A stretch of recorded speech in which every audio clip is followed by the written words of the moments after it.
Rakkoo mataa birmataa uummataa dhimmamaa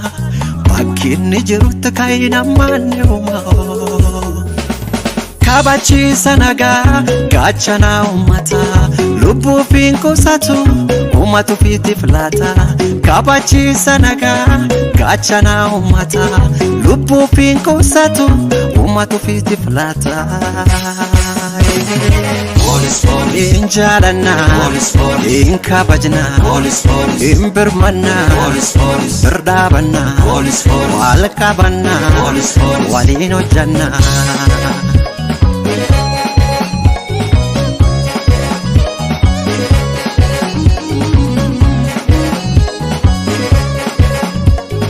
Polisi on jirre nagaan injiratu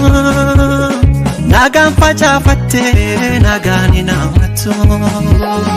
nagaan bobbaafatte nagaan ingalfatu nagaan gurguratte nagaan inbitatu nageenni kenna gammachuun tenna abaa hobli kenna ane galuun kenna Police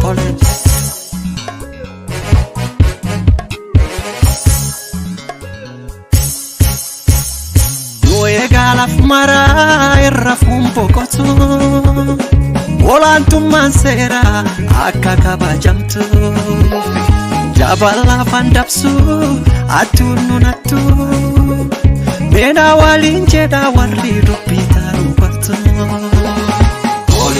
in jaalana in kabajna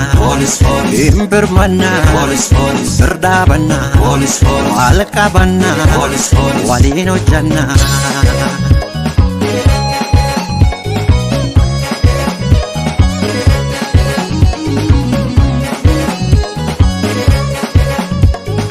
ulle nama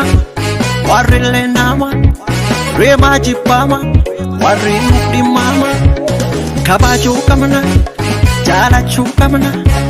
birmachuu qabna birdaabachuu qabna waliin hojjachuu qabna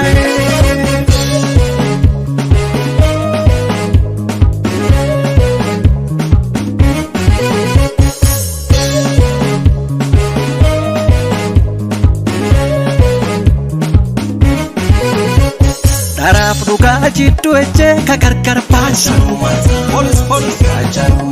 kun jabaa kun laafa jedhee waliin dabarsa beeka ol qabee nama wallaala hin tuffacha uf dagatee amana uummata nyaata in jaalana in kabajna in birmanna birdaabana wal qabanna waliin hojjanna Police Barnootilleeni yoo nagaa qabaatan qaani galulleeni yoo nagaa qabaatan qublata billeeni yoo nagaa qabaatan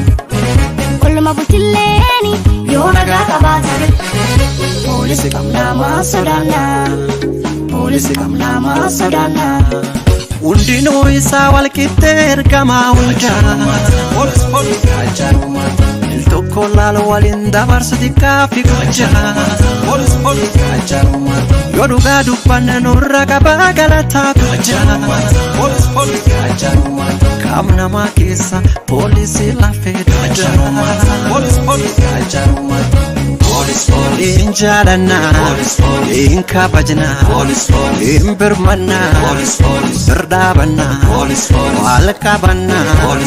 waliin hojjanna Police Barnootilleeni yoo nagaa qabaatan